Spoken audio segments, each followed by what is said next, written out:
رب اشرح لی صدری ویسر لی امری واحلل عقدۃ من لسانی یفقہوا قولی۔ السلام علیکم ورحمۃ اللہ وبرکاتہ۔ پروگرام زندگی ہے سنت آپ کی خدمت میں لے کے حاضر ہوئے ہیں۔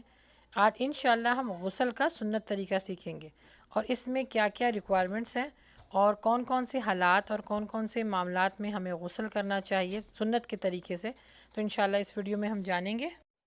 تو اس ویڈیو کو آخر تک ضرور دیکھیے گا، کیونکہ انشاءاللہ ہم غسل کا طریقہ پانی کے ساتھ، اور اگر پانی نہ ہو تو تیمم کیسے کیا جاتا ہے ان حالات میں جب آپ کے اوپر جنابت، احتلام، حیض، نفاس ہو، تو اس میں تیمم کیسے کیا جاتا ہے انشاءاللہ پورا طریقہ آپ کو پریکٹیکل طور پہ دکھایا جائے گا۔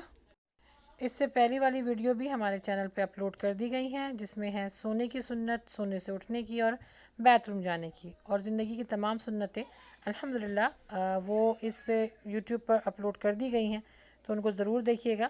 تو آئیے شروع کرتے ہیں کہ غسل کا سنت طریقہ کیا ہے اور کن کن حالات میں ہمیں غسل کس طرح کرنا چاہیے۔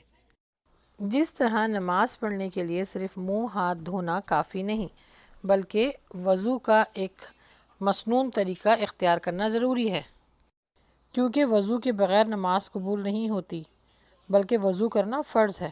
اسی طرح خاص مواقع پر جب غسل کیا جاتا ہے تو اس کا بھی ایک مخصوص طریقہ ہے جو ہر مسلمان عاقل بالغ مرد اور عورت کو پتہ ہونا چاہیے، اور اس میں بالکل بھی شرم محسوس مت کریں۔ ہماری بدقسمتی یہی ہے کہ جہاں شرم کرنی چاہیے وہاں ہم شرم کرتے نہیں ہیں، اور جہاں شرم کرنی نہیں چاہیے وہاں پہ ہم کر لیتے ہیں۔ اللہ کے نبی صلی اللہ علیہ وسلم کی اس حدیثوں کو دوسروں تک پہنچائیں تاکہ نبی کریم صلی اللہ علیہ وآلہ وسلم کا طریقہ زندگی میں عام ہو جائے۔ اور اللہ سبحانہ و تعالیٰ اپنے قرآن مجید میں فرماتے ہیں، اگر تم لوگ جنابت کی حالت میں ہو تو خوب پاکی حاصل کرو۔ یہ سورہ مائدہ ہے، اور سورہ توبہ میں اللہ تعالیٰ فرماتے ہیں کہ بے شک اللہ پاکی اختیار کرنے والوں کو پسند فرماتا ہے۔ الحمدللہ، اللہ کا جتنا شکر ادا کیا جائے کم ہے، لیکن اللہ سبحانہ و تعالیٰ اپنے بندوں کو ناپاک حالت میں نہیں دیکھنا چاہتا، اسی لیے قرآن مجید میں وضو کا طریقہ، جنابت کا طریقہ، غسل کا طریقہ، یہ سب قرآن مجید میں آیا ہے، اور یہ بھی بیان کر دیا گیا کہ پاکی کس طرح حاصل کرو۔ اگر پانی ہو تو اس کو کس طرح استعمال کیا جاتا ہے وہ بھی طریقہ آتا ہے، اور اگر پانی نہ ہو تو تیمم کیسے کیا جاتا ہے، اور اگر پانی ہو لیکن آپ اپنے اعضاء پر اگر پانی ڈالیں گے تو کوئی بیماری یا تکلیف کا اندیشہ ہو تو پھر تیمم کریں گے۔ تو انشاءاللہ آگے آپ کو ویڈیو میں ہم بتائیں گے کہ تیمم کیسے کیا جاتا ہے۔ تو آئیے شروع کرتے ہیں۔ جی، تو سب سے پہلے یہ جان لیتے ہیں کہ غسل کن صورتوں میں واجب یا فرض ہوتا ہے۔ جی، تو سب سے پہلی حالت ہے جنابت کی۔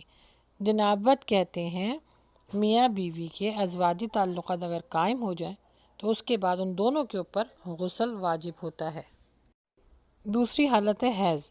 یہ خواتین بچیوں کو بالغ ہونے کے بعد ان کے مخصوص ایام جسے کہا جاتا ہے، تو مخصوص جگہ سے جب بلڈ آتا ہے، اس بلڈ آنے کی وجہ سے ناپاکی طاری ہو جاتی ہے، پھر غسل واجب ہو جاتا ہے۔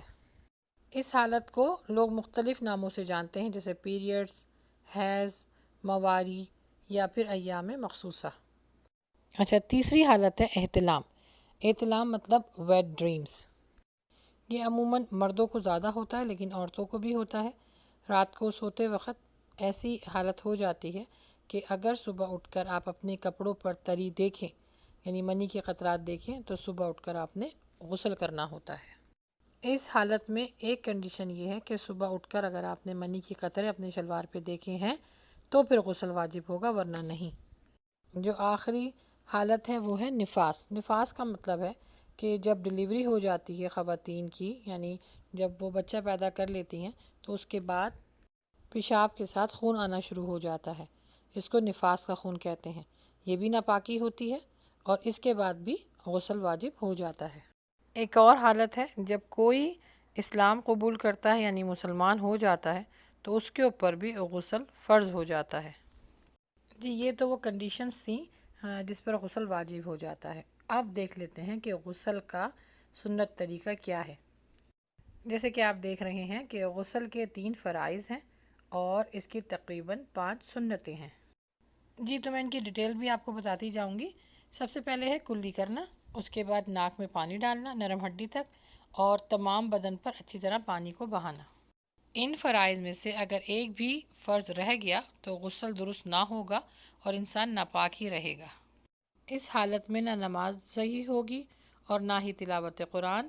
بدن کا ایک بھی بال خشک رہ گیا تو غسل نہیں ہوگا اور انسان بدستور ناپاک ہی رہے گا۔ ناک اور کان کے سوراخ میں پانی پہنچنا بھی ضروری ہے۔ اگر آپ نے نیل پالش لگائی ہے تو اس کو ریموو کرنا بہت ضروری ہے۔ انگوٹھی، چھلا یا اگر کوئی ایسی تنگ چیز پہنی ہے تو اس کو اپنی جگہ سے ہلانا ضروری ہے۔ غسل کی سنتوں میں سب سے پہلے ہے کہ دونوں ہاتھوں کو گٹوں تک دھونا، استنجا کرنا اور جس جگہ بدن پر نجاست لگی ہو اسے دھونا۔ ناپاکی دور کرنے کی نیت کرنا۔ نیت کرنے کے بعد آپ نے بسم اللہ پڑھنا ہے۔ پہلے وضو کر لینا اور پھر تمام بدن پر 3 مرتبہ پانی بہانا۔ جی اس کی تھوڑی سی ڈیٹیل دیکھ لیجئے کہ حضرت عائشہ نے روایت کیا ہے کہ جب اللہ کے نبی صلی اللہ علیہ وسلم غسل جنابت فرمایا کرتے تھے تو پہلے اپنے دونوں ہاتھوں کو دھویا کرتے تھے، پھر دائیں ہاتھ سے بائیں ہاتھ پر پانی ڈال کر شرمگاہ کو دھویا کرتے تھے، جیسے آپ کو پہلے بتایا کہ نجاست صاف کرنی ہوتی ہے۔ پھر نماز کی طرح وضو کریں۔ جب آپ کلی کریں تو غرارہ کریں اور جب ناک میں پانی چڑھائیں تو نرم ہڈی تک پانی چڑھانا ہوگا۔ اس کے بعد ہاتھوں کی انگلیوں سے سر کے بالوں کی جڑوں کو پانی سے تر کریں۔ 3 کپ پانی سر پر ڈالیں، پھر آخر میں ایک دفعہ پھر دونوں پاؤں کو دھو لیجیے۔ صحیح مسلم اور صحیح بخاری سے ساری حدیثوں کو جمع کیا گیا ہے۔ اچھا، اب اس کے بعد حیض کا غسل تھوڑا سا ڈیفرنٹ ہے، اس میں بس یہ ہے کہ آپ نے خوشبو لگانی ہے۔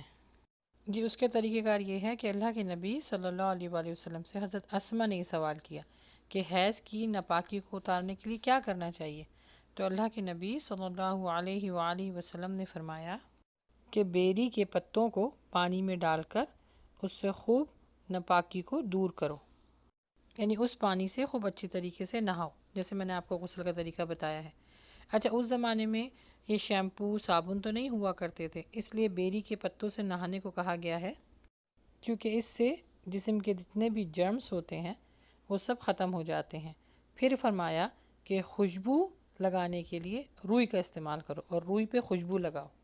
تو حضرت اسما نے بڑا پیارا سوال کیا کہ روئی پہ خوشبو لگانے سے جو ہے وہ ناپاکی کیسے دور ہوگی، تو حضرت عائشہ نے ان کے کان میں سرگوشی کی کہ روئی کا جو آپ کو ٹکڑا دیا گیا ہے وہ اپنی شرمگاہ کے پاس رکھنا ہے تاکہ وہاں سے خوشبو آئے اور جرمز ختم ہوں۔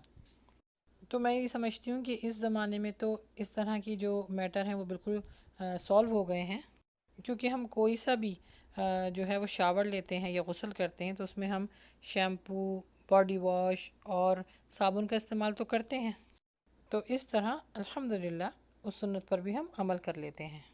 غسل کرتے وقت اس چیز کا خیال رکھنا ہے کہ آپ نے کوئی ایسی جگہ پہ غسل کرنا ہے جہاں پر کوئی آپ کو دیکھ نہ سکے یا بند جگہ پر غسل کرنا ہے۔ دوسرا، پانی کا استعمال بھی کم کرنا ہے۔ اچھا، یہ تو تھا غسل پانی کے ساتھ۔ اگر آپ کو پانی نہ مل رہا ہو، پانی میسر نہ ہو دور دور تک، تو ہم جانیں گے تیمم کا سنت طریقہ۔ یا پانی ہو، ڈاکٹر نے کسی بیماری کے تحت آپ کو پانی کو استعمال کرنے کو منع کیا ہو، تو پھر ہم مٹی سے تیمم کریں گے، یعنی مٹی سے پاکی حاصل کریں گے۔ تیمم کے لغوی معنی جو ہیں وہ یہاں ارادہ کرنا، نیت کرنا۔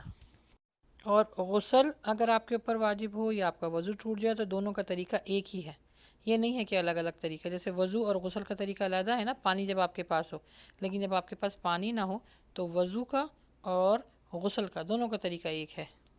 اور تیمم کن کن چیزوں سے کیا جا سکتا ہے؟ جو مٹی یعنی زمین کی جن سے پیدا ہوتی ہو، جیسے پتھر ہے اور مٹی ہے، سنگ مرمر ہے، یعنی جو زمین کے جن سے پیدا ہوتی ہو اس سے تیمم آپ کر سکتی ہیں۔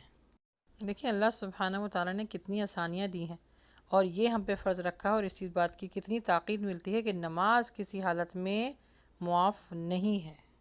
یہ سارا اہتمام کیوں ہو رہا ہے؟ نماز کے لیے ہو رہا ہے نا، کہ جب آپ نماز کی طرف آؤ، یہ بھی سورہ مائدہ میں ہے کہ جب تم نماز کی طرف آؤ تو پاکی حاصل کر کے آؤ۔ تو جب آپ سفر میں ہوں تو ان چیزوں کا اہتمام ضرور کریں۔ اچھا، اب یہ جان لیتے ہیں کہ تیمم کیسے کرتے ہیں۔ بہت آسان طریقہ ہے۔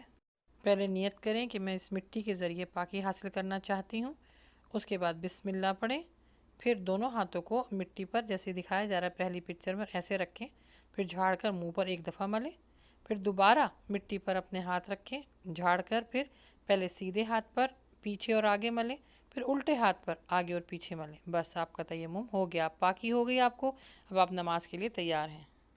اگر جنابت یا غسل آپ کے اوپر واجب ہے تو بھی ایسے ہی کرنا ہے، اور اگر آپ کا وضو ٹوٹ گیا ہے تو بھی یہی طریقہ اختیار کرنا ہے۔ یہ تھا آپ کا تیمم کا طریقہ۔ آئی ہوپ کہ آپ کو یہ سارے طریقے سمجھ میں آ گئے ہوں گے۔ اللہ سبحانہ و تعالی ہمیں سنتوں پر عمل کرنے والا بنائے، آمین۔